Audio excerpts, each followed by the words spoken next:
বাংলাদেশি ক্রিকেটারদের হেনস্থা করার পর এবার আমেরিকান ক্রিকেটারদের সঙ্গেও একই আচরণ করল আইসিসি। আর এখানেই ভারত হয়তো বুঝতে পারেনি ওরা ভুল জায়গায় পা দিয়েছে। টি-20 বিশ্বকাপের আগে যুক্তরাষ্ট্রের পেসার আলী খান নিজের ভেরিফাইড ইনস্টাগ্রাম স্টোরিতে জানালেন তিনি ভারতের ভিসা পাননি।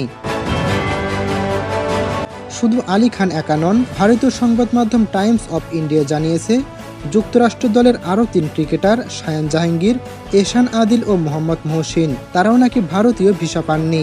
এই 4 জনের যুক্তরাষ্ট্রের 18 সদস্যের স্কোয়াডের অংশ, যারা শ্রীলঙ্কা সফরে প্রস্তুতি ম্যাচ খেলছেন। কেন তাদের ভিসা দেওয়া হলো না? কারণ একটাই, তারা পাকিস্তানের বংশোদ্ভূত।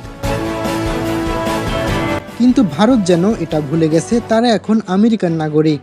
এটা কোনো ছোট দেশের নাগরিক নয়, এটা বিশ্বের সবচেয়ে শক্তিশালী দেশের নাগরিক।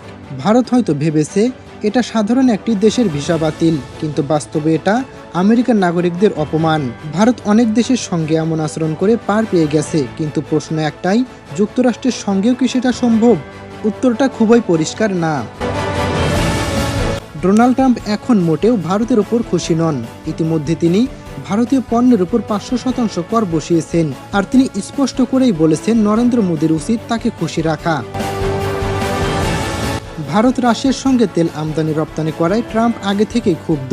এখন যদি আমেরিকান নাগরিকদের ভিসা না দেওয়ার ব্যাপারটি যুক্তরাষ্ট্রের শীর্ষ কর্মকর্তাদের কানে যায়, তাহলে পরিস্থিতি কতটা ভয়াবহ হতে পারে একবার ভেবে দেখুন।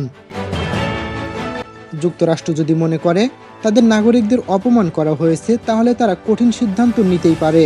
বিশ্বকাপ ভারত থেকে সরিয়ে নেওয়ার মতো সিদ্ধান্তও অসম্ভব নয়, কারণ এটা ক্রিকেট নয়, এটা একটি রাষ্ট্রীয় মর্যাদার প্রশ্ন। ভারত আজ যে ভুল করেছে তা খুব ছোট নয়। অন্য দেশের সঙ্গে যেটা করা যায় যুক্তরাষ্ট্রের সঙ্গে সেটা কখনোই করা যায় না। আমেরিকান নাগরিকদের সঙ্গে যদি ভারত অন্য দেশের মতোই আচরণ করে, তাহলে তার পরিণতি হবে খুবই ভয়াবহ। আজ ভারত বুঝুক বা না বুঝুক, তারা ভুল জায়গায় পা ফেলেছে।